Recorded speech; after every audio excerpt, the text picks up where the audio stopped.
Hidup ini memang punya cara sendiri untuk melemparkan bola melengkung saat kita paling tidak siap.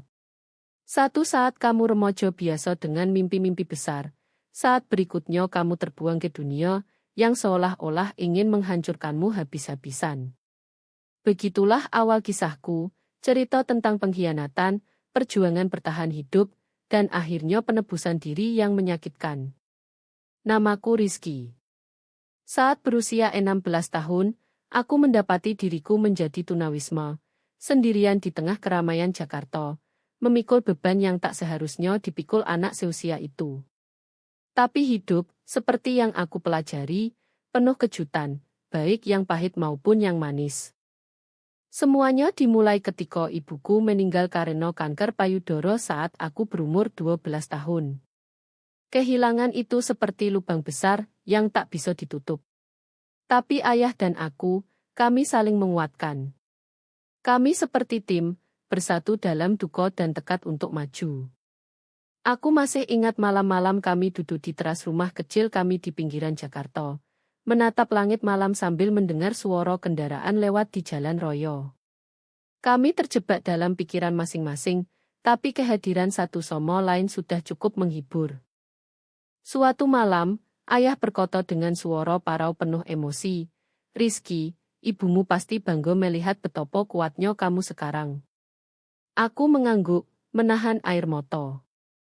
Aku kangen dia, Yah. Ayah memeluk bahuku erat. Aku juga, Nak. Kita harus terus maju. 2 tahun kemudian, semuanya berubah drastis. Ayah bertemu Ibu Lino, dan tiba-tiba kami jadi keluarga 5 orang. Semua terjadi begitu cepat, seperti hiplas. Satu hari ayah bilang dia punya pacar baru, hari berikutnya kami sudah membantu Ibu Lino dan anak-anaknya pindah ke rumah kami di Jakarta. Ibu Lino membawa serta 2 anaknya, Rian yang sebaya denganku, dan Citra yang 2 tahun lebih muda. Awalnya terasa seperti awal baru. Ibu Lino dan Citra mudah bergaul, kehangatan mereka mengisi retak-retak yang ditinggalkan ibuku.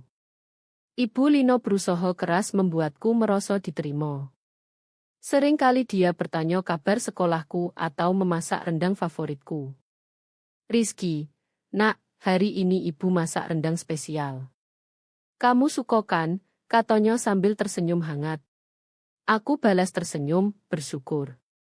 "Terima kasih, Bu. Wanginya enak sekali."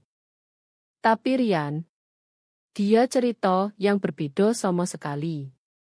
Sejak hari pertama, ada ketegangan di antara kami. Kami bertengkar soal segalanya, dari siapa yang dapat potongan ayam terakhir sampai giliran main PlayStation. "Kenapa dia selalu dapat yang enak?" gerutu Rian sambil melotot ke arahku di meja makan. Ayah menghela napas panjang, mencoba menjaga perdamaian. "Rian, Rizky, kalian berdua sedang beradaptasi. Coba saling pengertian yo." Tapi pengertian sepertinya langka, terutama buat Rian dan aku. Ayah selalu bilang aku harus kasih Rian kelonggaran karena dia sedang menyesuaikan diri tidak lagi jadi laki-laki rumah. Tapi bagaimana dengan aku? Aku juga sedang beradaptasi dengan kehilangan ibu dan keluarga baru ini. Ketegangan memuncak saat Roro masuk ke dalam gambaran. Roro adalah cerus pertamaku yang sungguhan, senyumnya manis, matanya berbinar. Saat kami mulai pacaran, rasanya seperti alam semesta akhirnya memberi aku resei. Aku ingat kencan pertama kami, jalan-jalan santai di Taman Kota Jakarta yang ramai. Tangan Roro di tanganku, tawaannya menggema di udara. "Kamu tahu Rizky," katanya mata berbinar, "aku sudah suka sama kamu dari lama. Tak kusangka kamu ajak aku jalan." Pipiku memerah.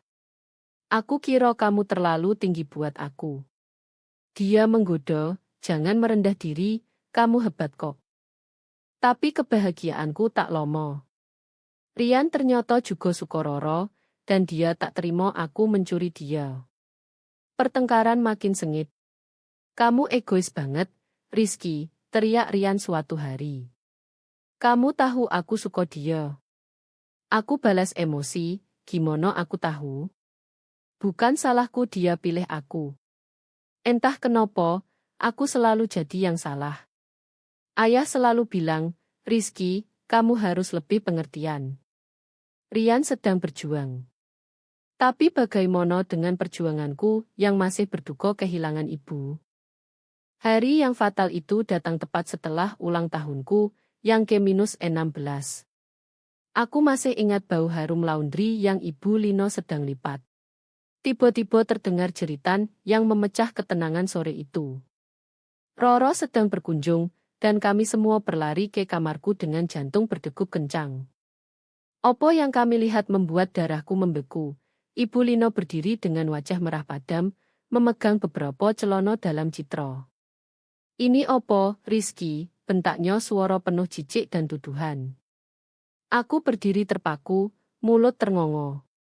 Aku nggak tahu, Bu. Bukan punyaku. Aku belum pernah lihat sebelumnya.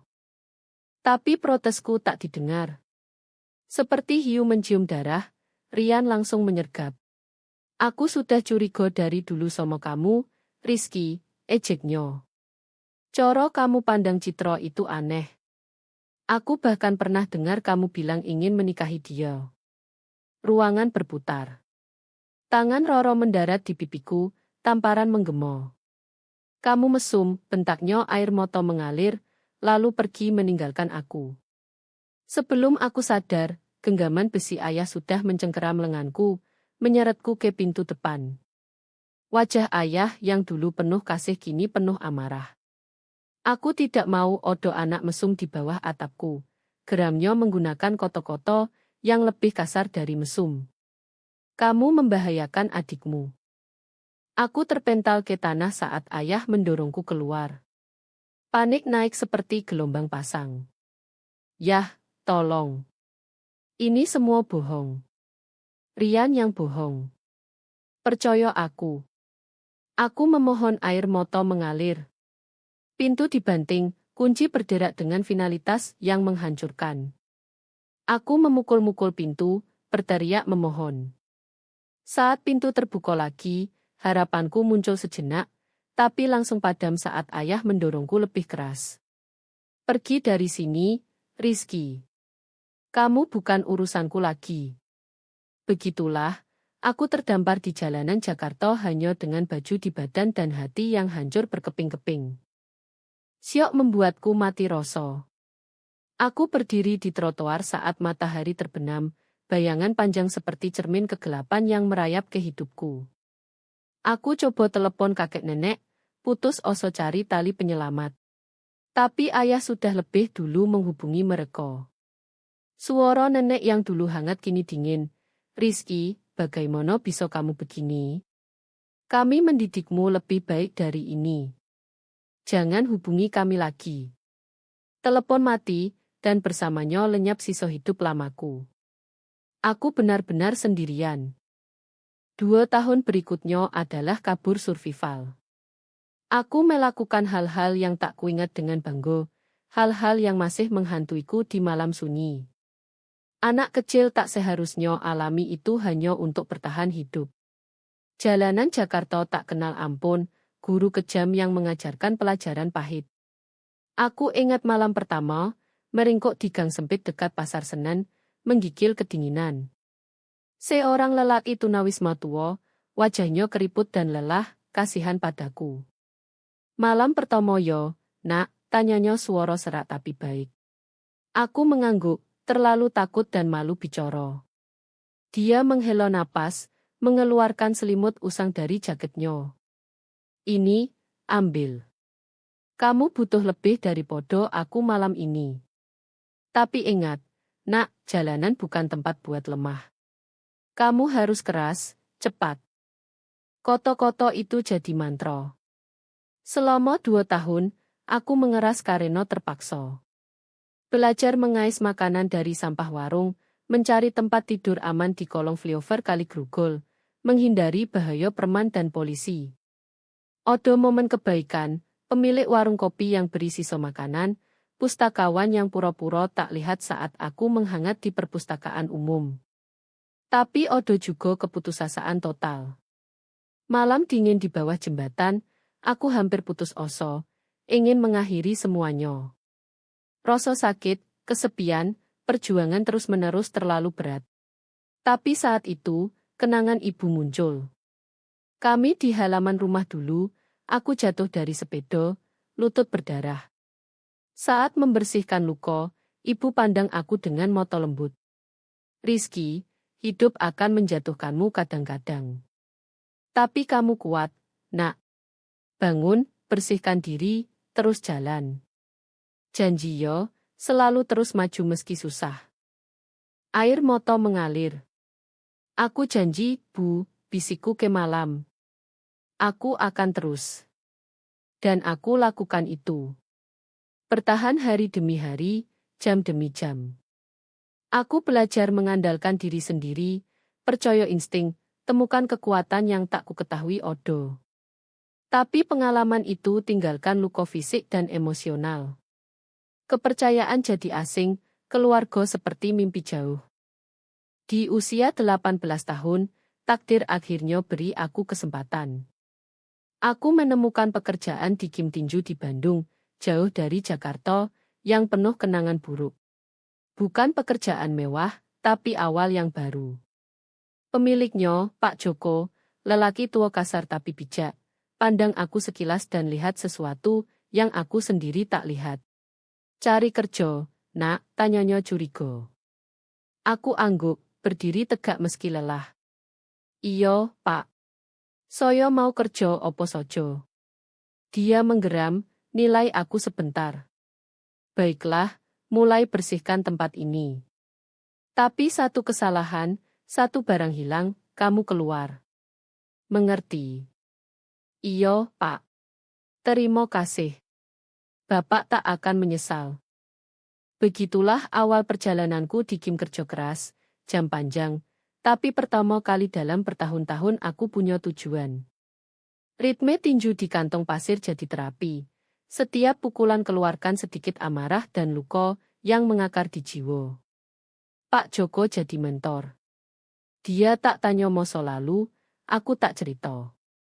Tapi dia ajari aku tali tinju, secara harfiah dan kiasan. Di bawah bimbingannya, aku belajar bukan hanya tinju, tapi disiplin, hormat, dan pentingnya kesempatan kedua. Semua orang punya cerita, nak, katanya suatu hari saat kami tutup Kim, yang penting opo yang kamu lakukan dengan ceritamu. Biarkan itu definisikan kamu, atau pakai untuk jadi lebih kuat. Koto-koto itu melekat, jadi mantra baru saat aku bangun kembali. Aku tekun latihan, temukan ketenangan di disiplin tinju. Aku tak akan jadi Muhammad Ali berikutnya, tapi diring, masa laluku tak penting, hanya aku, lawan, dan keterampilan yang kupoles. Tahun berlalu, aku mulai sembuh. Mimpi buruk jarang, amarah meredo. Aku mulai percaya mungkin saja aku bisa hidup normal. Lalu di hari biasa, semuanya berubah lagi. Saat itu aku bertemu Nadia. Dia masuk ke warung kopi seberang Kim, penuh senyum dan tawa lembut. Di usia 35, aku pikir aku terlalu tua, terlalu rusak untuk wanita seperti dia. Tapi Nadia lihat melewati itu semua. Dia lihat aku, bukan anak jalanan, bukan petinju, hanya aku. Interaksi pertama kami singkat tapi tak terlupakan. Aku ambil kopi setelah latihan panjang, secara tak sengaja menabraknya, tumpah kopi ke blus putihnya yang rapi. Ya Tuhan, maaf sekali, kataku malu. Alih-alih marah, dia tertawa, suara hangat yang menyinari seluruh warung. Wah, ini cara bangun pagi yang unik yo, katanya pandang baju bernoda. Aku ikut tertawa, humornya menular. Boleh aku traktir kopi baru, dan mungkin baju baru? Dia tersenyum, ulur tangan. Mulai dari kopi dulu. Namaku Nadia. Saat jabat tangan, aku rasakan percikan, koneksi yang tak bisa kujelaskan. Rizky. Senang bertemu, Nadia. Pertemuan kebetulan itu jadi kopi, jadi makan malam, jadi lebih. Koneksi kami instan dan tak terbantah. Beberapa orang bilang takdir, tapi aku tak suka koto indah. Yang aku tahu, bersama Nadia, pertama kali sejak hari mengerikan itu, aku bisa bernapas lagi. Nadia seperti angin segar. Dia baik, lucu, dan punya cara membuatku nyaman. Lebih dari itu, dia punya kekuatan, ketahanan yang resonansi denganku. Saat semakin dekat, aku buka diri padanya seperti tak pernah sebelumnya. Suatu malam jalan di pantai Ancol saat liburan ke Jakarta, koto-koto meluncur begitu saja. Aku cerita semua, tentang ibu, ayah, pengkhianatan, tahun-tahun di jalanan. Aku setengah harap dia lari, sadar aku terlalu rusak. Tapi dia dengar sungguh-sungguh. Saat selesai, dia pegang tanganku, pandang mataku. Yang terjadi padamu mengerikan, Rizky. Tapi itu tak mendefinisikanmu. Aku lihat kamu sebagai pria kuat, baik, luar biasa yang lewati neraka dan keluar lebih baik. Aku bangga kamu percaya padaku. Di saat itu aku jatuh cinta pada Nadia, bukan karena kata-katanya, tapi penerimaan dan pengertian di matanya. Pertama kali dalam bertahun-tahun, aku benar-benar terlihat dan diterima. Kami pacaran 2 tahun sebelum menikah. Pernikahan kami kecil tapi sempurna. Saat berdiri di pelaminan sederhana di Bandung, lihat Nadia berjalan mendekat. Aku tak percaya betapa jauh perjalananku. Dari tunawisma remaja tak punya opo-opo jadi pria yang siap bangun keluarga dengan wanita impian. Ayah Nadia, Pak Hendro, tukang listrik kasar tapi baik hati, ambil aku di bawah sayapnya. Sebagian untuk pastikan aku bisa nafkahi putrinya, sebagian awasi aku. Aku tak keberatan. Setelah bertahun-tahun bertahan sendiri, rasanya enak odo yang jogo. Dengar Rizky, koto Pak Hendro suatu hari saat kami pasang kabel di rumah orang. Aku tahu hidupmu berat. Tapi kamu buat putriku bahagia, itu yang penting. Sekarang kamu punya keluarga, nak. Kamu tak sendiri lagi. Kata-katanya menyentuh dalam, aku tahan air mata sambil angguk. Terima kasih, Pak. Itu berarti banyak. Di bawah bimbingan Pak Hendro, aku mulai belajar pekerjaan teknisi listrik. Kerja menantang, tapi aku punya bakat. Ketelitian, pemecahan masalah beri rasa tujuan di luar ring tinju. Loncat 15 tahun kemudian, hidup berubah tak terbayangkan. Nadia dan aku punya 4 putri cantik, Alyo, Belo, Cinta, dan Dindo kecil. Setiap mereka keajaiban yang ingatkan aku kebaikan dunia. Dengan dukungan Nadia yang tak goyah dan keyakinannya padaku, aku bahkan dapat ijazah setara dan lulus ujian lisensi master teknisi listrik. Hari aku terima lisensi, Nadia buat pesta kejutan. Saat pandang wajah-wajah tersenyum keluarga dan teman di rumah kami di Bandung, aku rasakan rasa memiliki yang kukira hilang selamanya. Setiap malam saat aku tidurkan gadis-gadis, aku kagum betapa jauh perjalananku. Dari tunawisma tak punya opo ke pria dengan keluarga, karier, dan rumah penuh cinta. Nadia bukan hanya istri, dia batu karangku, penyemangatku, segalanya.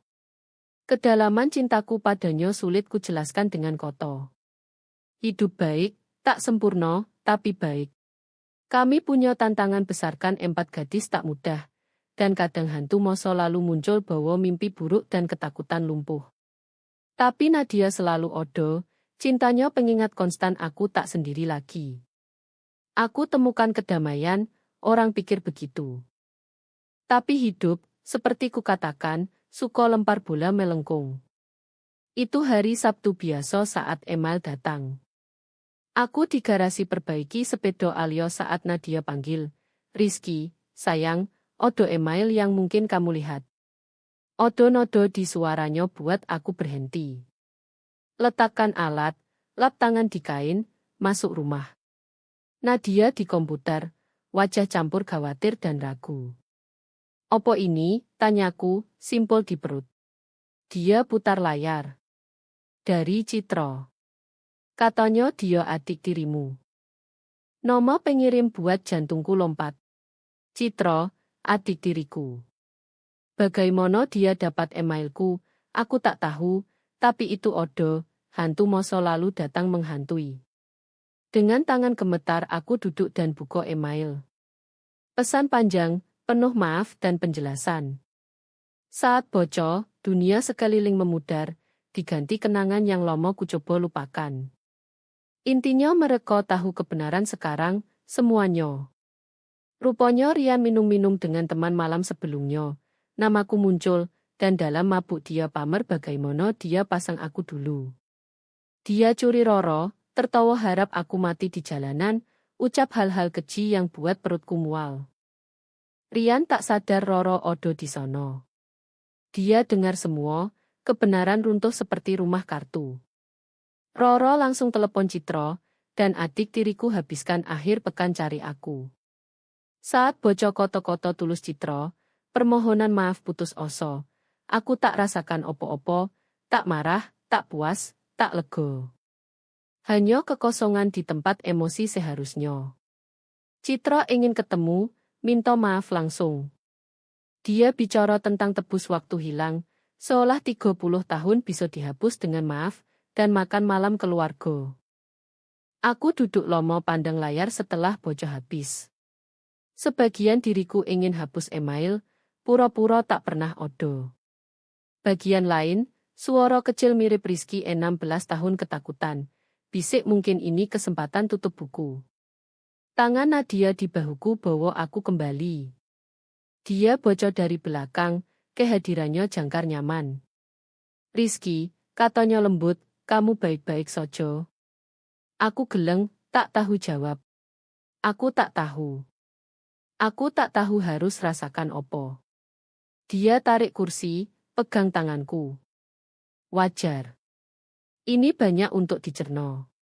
Opo yang kamu pikirkan? Aku menghela napas, tangan bebas sisir rambut. Sebagian ingin abaikan, lindungi yang kita punya di sini. Tapi bagian lain butuh jawaban. Nadia selesai untukku, pengertian di matanya. Aku angguk, bersyukur lagi intuisi dia. Salahkah aku tak rasakan opo-opo? Seharusnya aku marah atau bahagia atau opo? Nadia remas tangan. Tak odo benar salah coro rasakan, Rizky. Kamu lewati begitu banyak, bangun hidup ini dengan kerja keras. Apapun keputusanmu, aku di sini. Kita bersama. Kata-katanya seperti obat, tenangkan gejolak pikiranku. Itulah kenapa aku cinta dia, dukungan tak goyah, berdiri di sisiku tanpa paksa keputusan. Hari-hari berikutnya aku renung pilihan. Gadis-gadis rasakan Odo yang tak beres, tapi Nadia dan aku putuskan simpan dari mereka dulu. Tak perlu beban mereka dengan hantu masa lalu sampai kami tahu arahnya. Aku sering hilang dalam pikiran, kenangan lama muncul, baik dan buruk. Aku ingat hari-hari awal dengan ayah sebelum semuanya hancur. Pikir usaha Ibu Lino buat aku merasa diterima, senyum malu Citra. Dan Rian, pengkhianatan yang bentuk hidupku.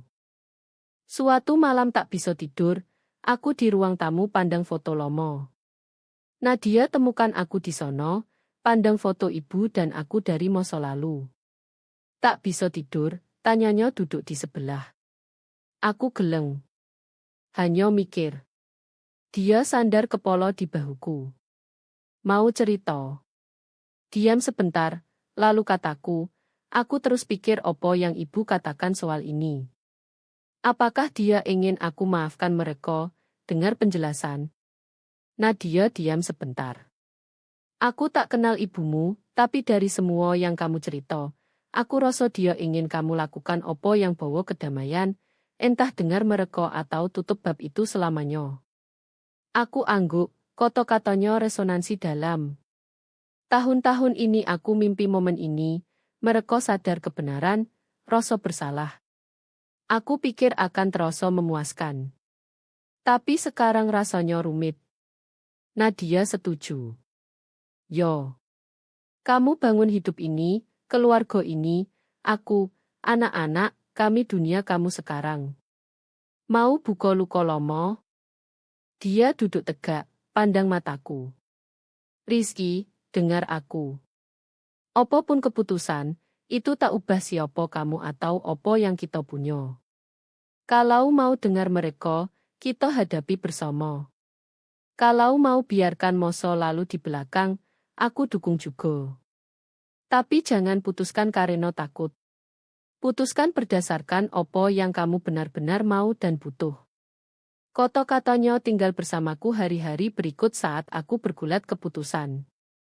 Akhirnya, percakapan dengan Alyo, anak sulung, bantu aku putuskan. Dia masuk garasi saat aku kerja, khawatir di wajah muda. Ayah, baik-baik saja. Akhir-akhir ini ayah kelihatan terganggu. Sebentar aku pikir abaikan, tapi lihat dia, bukan hanya putri, tapi wanita muda tumbuh sendiri. Dia pantas kejujuran. Aku baik, sayang, kataku tepuk bangku. Hanya odo yang dipikiran. Sebenarnya, ayah butuh saranmu. Matanya melebar, duduk antusias. Aku beri versi sederhana situasi, lihat dia dengar sungguh. Saat selesai dia diam, alis berkerut, lalu pandang. Ayah selalu bilang maaf bukan untuk orang lain, tapi untuk damai diri sendiri. Mungkin ini kesempatan ayah temukan damai itu. Aku berkedip, kaget kebijaksanaan kata-katanya. Kapan kamu jadi pintar begini? Tanyaku acak rambutnya sayang. Dia nyengir. Belajar dari yang terbaik. Malam itu, dengan Nadia di sisi, aku tulis balasan email ke Citra. Sopan tapi tegas, akui maafnya tapi jelas aku tak tertarik hubungan lagi dengan keluarga Lomo. Aku hargai kejujuran dan maafmu, tulisku. Tapi kenyataannya aku sudah maju. Aku punya keluarga sekarang, hidup yang kubangun dari nol. Aku tak benci padamu, tapi tak tertarik kunjungi masa lalu. Kuharap yang terbaik untuk kalian semua, tapi tolong hormati keputusanku jaga jarak. Saat tekan kirim, beban angkat dari bahu. Bertahun-tahun aku pikul beban pengkhianatan mereka, rasa sakit dibuang. Tapi saat itu aku sadar aku benar-benar maju. Keluargaku, Nadia dan gadis-gadis, mereka dunia sekarang. Aku tak butuh penutupan dari masa lalu, aku temukan di hidup yang kubuat. Pagi berikutnya aku bangun, Nadia sudah buat sarapan favorit. Saat duduk di meja dapur, anak-anak bercanda di sekitar. Aku pandang dia dan rasakan gelombang cinta begitu kuat hampir buat napas tertahan. Terima kasih, kataku lembut, tahu dia mengerti semua yang dua koto itu bawa. Dia tersenyum, ulur tangan seberang meja. Selalu, jawabnya. Dan di saat itu, dikelilingi keluarga yang pilih aku, cinta aku tanpa syarat, aku tahu aku tepat di tempat seharusnya. Masa lalu bisa tinggal di belakang. Masa depan kita, yang penting sekarang.